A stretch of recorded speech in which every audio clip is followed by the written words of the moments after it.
Hey guys, I hope you're having a wonderful week. I'm coming to you with our final session of Willing about the life of Philip. And today we're going to be talking about Am I willing to stay?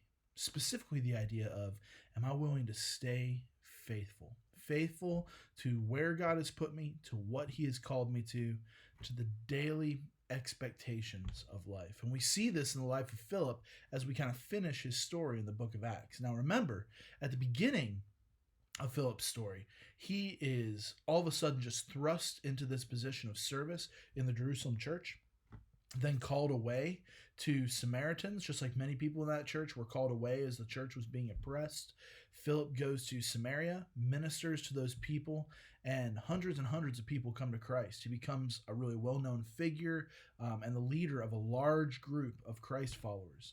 And then God calls him away from the limelight, from the spotlight, and calls him to go minister to one person, an Ethiopian eunuch on the desert road to Gaza. And as he does that, the Ethiopian comes to Christ, accepts Jesus Christ by faith, and is baptized. And then we see in chapter 8 that Philip is just taken away by the Spirit to Azotus, which is about 20 miles away. And then we don't hear from him again for about 13 chapters, which in the book of Acts covers about 20 years.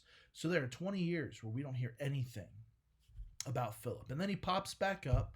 Really, it's not even him. It's his daughters. He has 4 daughters that he has raised to love Jesus and to love others and to serve Christ with their lives. What an awesome testimony of faithfulness, of 20 years of pouring your life, devoting your life to the people that you were called to minister to. And we know that for Philip, he was somebody that was committed to Christ. He wanted to serve him with his life. And so he taught his daughters to do the same. And I found that so refreshing. The idea of stepping away from this really visible spotlight ministry to hundreds of people and going to a place where there's not a lot of notoriety, there's not a lot of fame. You're just basically working day by day, month by month, year by year, doing the next right thing that God's called you to do. That's what Philip was willing to do. And we see the fruit of his faithfulness. We see the payoff of his faithfulness by his 4 daughters that love Christ and serve him with their lives. And it made me think about my life. Am I willing to be faithful? Am I willing to just not try to do the flashy things or just show up spiritually for the really big or things that I think of as important, but showing up every single day to do the next right thing for God's glory? We all have those things in our lives, those daily expectations. Are we willing to be faithful in fulfilling those daily expectations? Am I willing to be faithful in the little things? The things that maybe other people don't notice? Am I willing to tomorrow do the same thing and the next day do the same thing? If someone were to look at my life, could they call me faithful? That should be one of the marks of a believer. So I have some homework for us this week. It's really simple, and it's like a lot of our other homework. It's designed to get you talking to your parents about these things.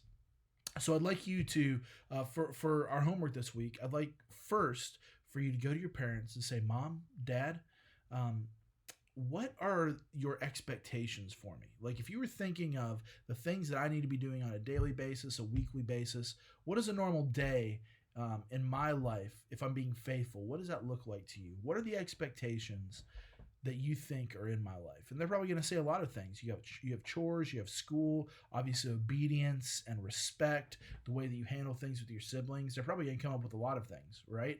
And help them come up with those things if they can't think of them. Like, what are some things that you expect of me each and every day, each and every week? And then ask them, how am I doing at those things? Now, I know that's a really hard question to ask, but it's important because we want to learn, we want to grow, and we want to see where we're not meeting the mark.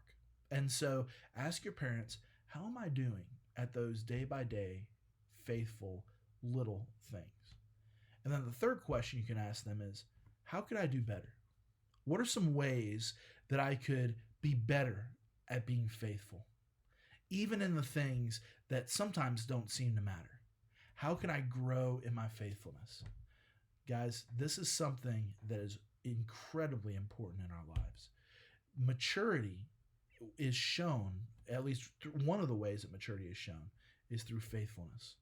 We want to mature. We want to become more like Jesus Christ. And so my challenge to you this week is to look at your heart, look at your life, allow other people to look at your life and to speak into it. Let's examine our lives for faithfulness this week. And as we see opportunities to grow, let's take them and become more like Jesus Christ every day. I hope you guys have a wonderful week. We look forward to seeing you again soon.